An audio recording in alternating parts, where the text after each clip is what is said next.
It's good to be back. Again.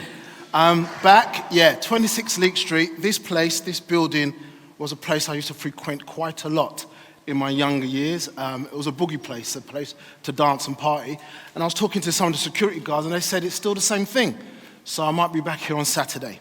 Anyway, you don't pick your role models, they pick you.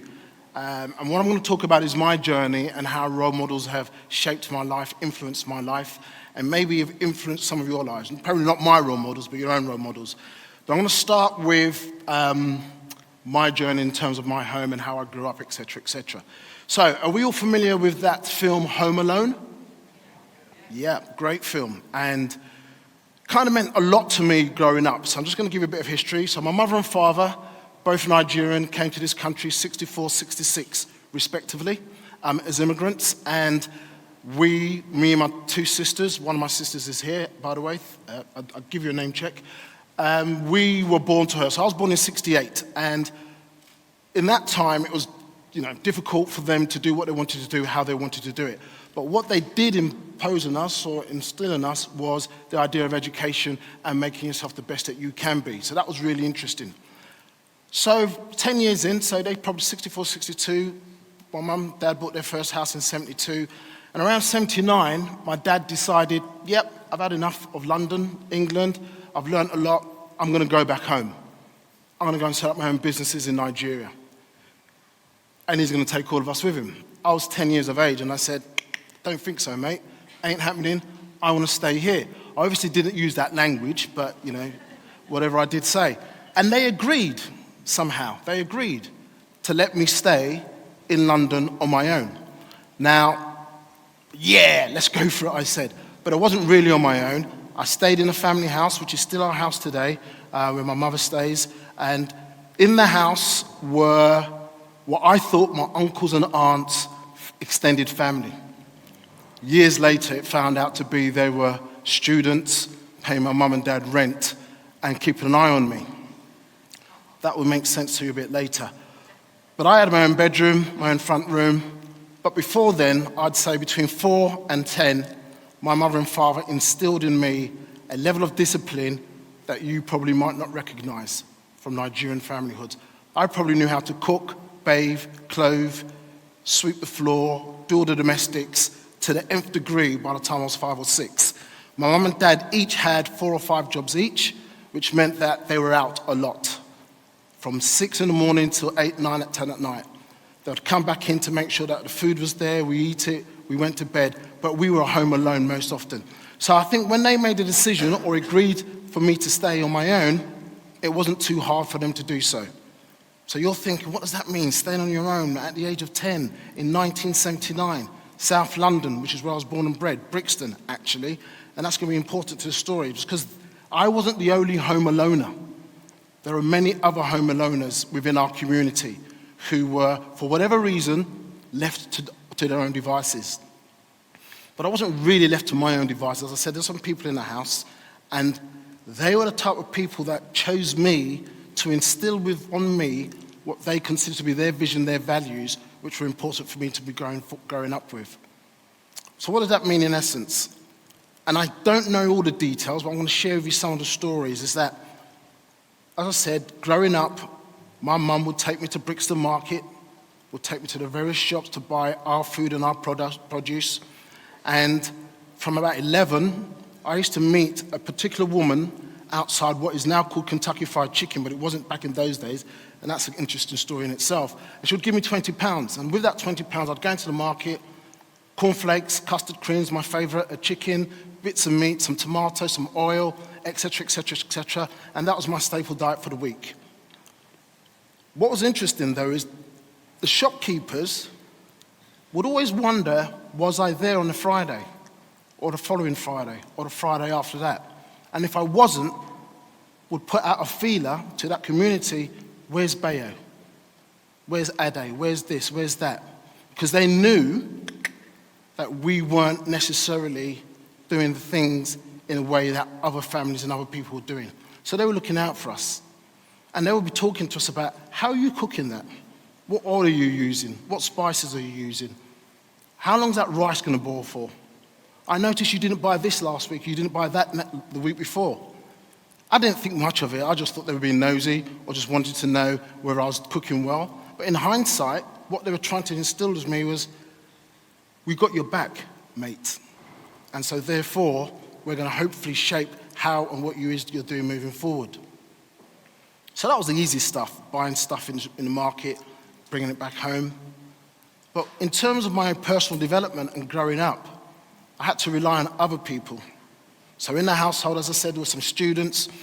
They were probably in their 20s, latest 24, 25. They were West African.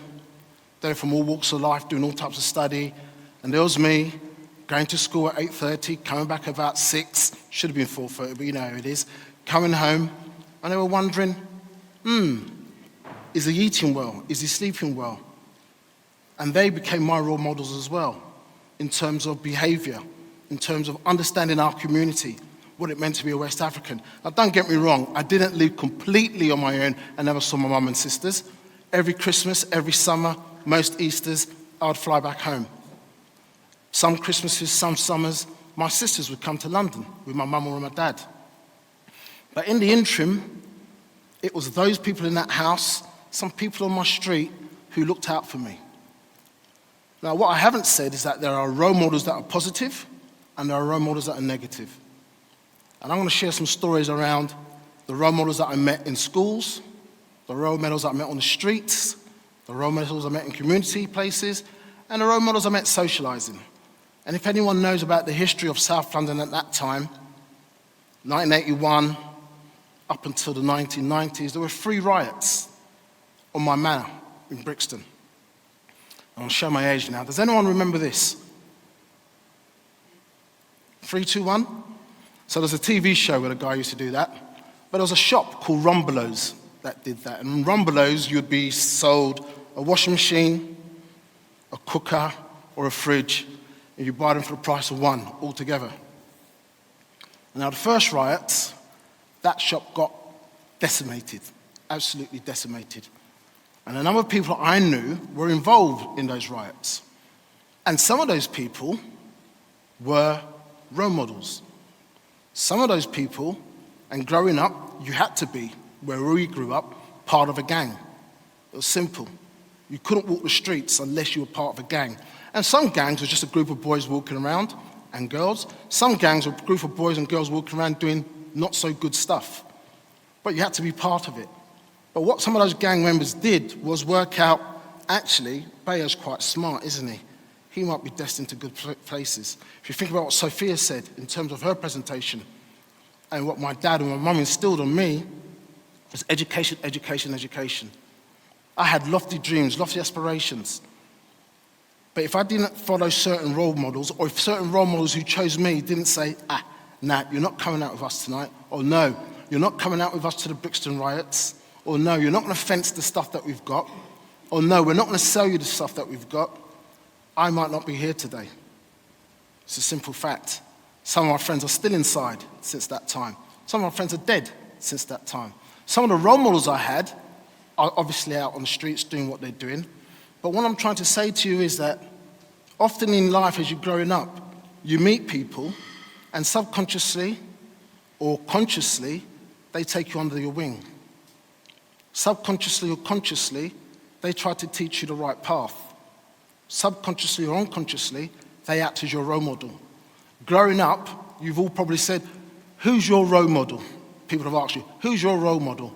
So you pluck out of the air some celebrity, some teacher, someone.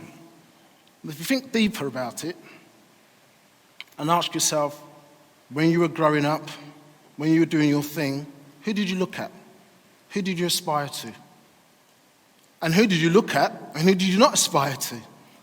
And sometimes those journeys will shift. Sometimes those journeys are dependent on the peaks and troughs and the socio-economic or political climate that you're in. Again, I refer to Sophie's presentation, which was amazing because there's so many similar points. Talk about my education. Born and bred in South London, my father came over, was a Christian, devout Christian, put us into Catholic schools. I went to predominantly white male Catholic schools. I was the only black person in my primary school. I was one of 3 black persons in my secondary school, so I was surrounded by white young men. Tough from a boy coming from Brixton. I used to get a bus from Brixton, I don't know if you know geographically, from Brixton to Battersea meant going through Clapham, Battersea, and being at school. But it also meant that I was meeting different people who had different aspirations and different thoughts about what they wanted to do and how they wanted to do it. So the 3 black guys in my year in my school, we were called the 3 degrees. I wonder why, because we were 3 black guys, but hey, that's another story. But each one of us can sit down now and talk about how we acted as role models to each other, how role models acted for us in terms of our dreams and our aspirations and what we wanted to do and how we want to achieve things. Don't get me wrong, I was not the best kid in the world. I did some dodgy stuff. I got involved in some dodgy stuff with some dodgy people. But eventually, those same dodgy individuals will say, that's your limit, mate. You're not destined for this path. You're a clever person. You go to school. You're educated. That's not for you. And you listen to that, hopefully. So in those school environments that I was in, there were some good and some bad influences. There were some good and some bad role models. Teachers, classic example of role models. They look at a person and they think to themselves, okay, we're going to teach you. Yeah, that's my job. But actually, I might help shape and mold you because you might need it, or they might think they see something in you that will take you to that next level. That's why I go back to my phrase, you don't often pick your role models, they choose you. If you think about some of the working environment or education environments that I was in, when I left school, having failed my A-levels the first time, I went to my local pub, the Landor, and I told the landlady, gosh, I've got 2 U's and a C. She laughed and said, well, at least you were given the opportunity to do it, and now you're going to be given the opportunity to do it again. And I did. I did pretty successfully. I was talking to some of you outside in the bar talking about my educational journey has been borne out by people who took an extra look at what I was trying to do. So one individual, Professor Danny Mokinyani, I was at Middlesex Polytechnic, and he said, I'm not sure why you're here. Why didn't you try red brick? What was a red brick? I didn't know. I just thought you had to go to secondary, tertiary education, Polytechnic. He said, no, you should go to red brick to study your law.